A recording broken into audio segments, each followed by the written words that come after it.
yung pakiramdam. Napakasaya pag lumabas ka sa rampa. So, wild yung experience na sa'yo. First time? First time. Talaga? So, kinabahan ka ba?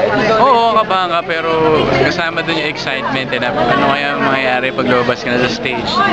Tapos yung crowd lagi ng Cosmo, ibang klase. So, sobrang saya pag nakalabas ka na. So, anong feeling tinitila ng mga babae, ganyan, mga nagtitiis? Masaya din no, para sa amin, syempre nakaka-hype yun. So, thank you sa lahat ng mga punta. Kaninong idea yung saging? Grabe yan ha, yung saging na yan ha, napakanote, ang daming Isip dumili. ko kasi masustansya ang mga saging.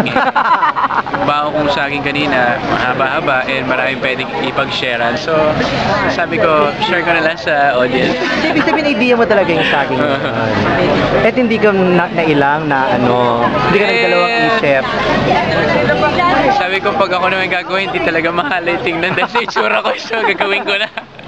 Pero hindi ka nagdalawang isip na baka Alam, pag may gusto kang gawin, siguro yun yung sabi sa akin ng utol ko, diba, bilang lagi sila nandito. Pero pag may gusto kang gawin, gawin mo. Kasi kung hindi ka naman confident sa gawin mo, pangit tingnan. So, pag may gagawin ka, bayaan mo sila. Gawin mo kung ano gusto mo gawin. So, At sa isang Becky mo pa pinakagat una yung ano. syempre naman, hati yun. Raver, parang naging successful kayo ng utol mo na rumampa na parehas pa yung maganda. Siya dati na talaga, yun nga naging ganyo sa akin.